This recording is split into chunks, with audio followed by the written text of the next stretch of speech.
Voltamos e nessa aula eu quero falar com você sobre a concepção da imagem de Deus no homem e quero apresentar três perspectivas. A primeira, a concepção substantiva.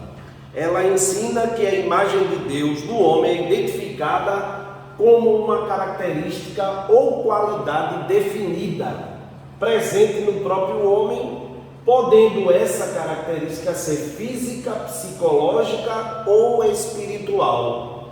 Vale ressaltar que todos da concepção substantiva concordam que esta imagem está localizada no homem. Agora, a característica, ele está entendendo aqui, essa concepção substantiva, entende que ela pode ser uma característica física, psicológica ou espiritual, ok?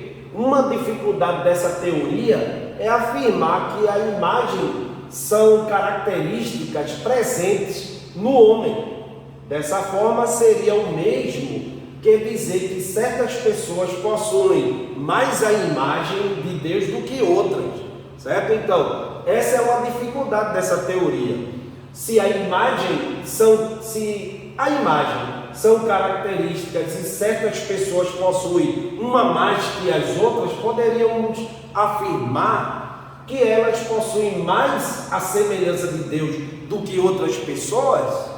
É uma pergunta, interessante, já que no contexto aqui ela é substantiva, que ensina que a imagem de Deus no homem é identificada como uma característica. Se é uma característica, então, se alguém tem mais comunhão com Deus, ele pode ter mais a imagem do que outra pessoa que tem menos, já que é uma característica. Ok? E aí passemos à segunda concepção, a concepção relacional. Essa concepção ensina que a imagem de Deus não é algo que reside na natureza humana, mas que apresentamos quando estamos em um relacionamento com Deus e com os homens. Como assim? Observamos que, de certa forma, realmente, a comunicação foi algo colocado no homem pelo próprio Deus. Porém, encontramos nessa teoria o problema da universalidade da imagem, ok? Se a imagem foi transmitida a todos e ela é demonstrada pelo relacionamento dessa pessoa com Deus, o que podemos dizer daquelas pessoas que não estão vivendo, ou melhor, que estão vivendo indiferentes a Deus e longe de um relacionamento com Ele? O que seria dela? Ou então, como é que a gente vai dizer que essa pessoa, ela não é imagem e semelhança de Deus? Como é que seria isso? É uma pergunta interessante. Terceira característica dessa concepção, da imago Dei, a concepção funcional. Ela ensina que a imagem de Deus é algo que fazemos, é uma função que exercemos, sendo a mais mencionada o exercício do domínio sobre a criação. Então, para essa concepção, a imago Dei, ou imagem de Deus, é uma função do homem de governar, de dirigir, de comandar a criação, ok? Realmente, o ato seguinte de Deus ao criar o homem foi orientá-lo a dar a ordem de exercer domínio.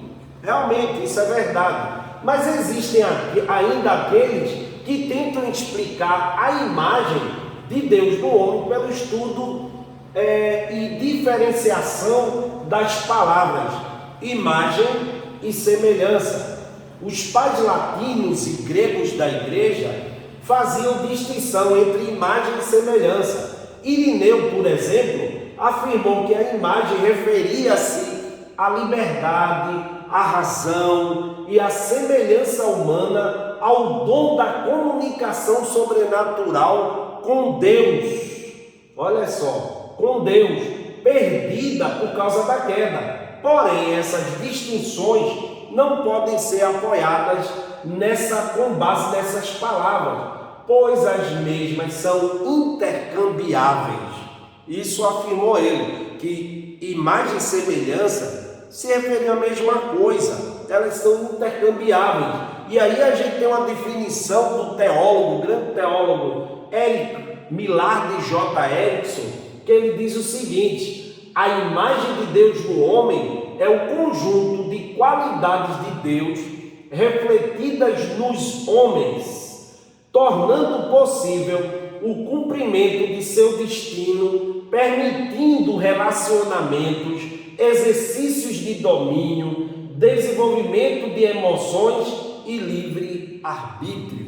Então, é aqui que a gente tem uma definição mais completa da imago Dei, ou seja, o que é a imagem de Deus do homem? Segundo Erickson, é exatamente um conjunto de qualidades de Deus que são refletidas nos homens, e isso indiferentemente se ele é cristão ou não. Essas qualidades são refletidas nos homens, tornando possível o cumprimento do seu destino, permitindo que ele seja sociável, por causa da questão dos relacionamentos, exercício de domínio, A gente vê os homens governando países, empresas, negócios, várias coisas, e desenvolvendo a emoção e o livre arbítrio, que é a liberdade. E aqui a gente finaliza essa aula com essas reflexões que foram aqui trabalhadas com vocês.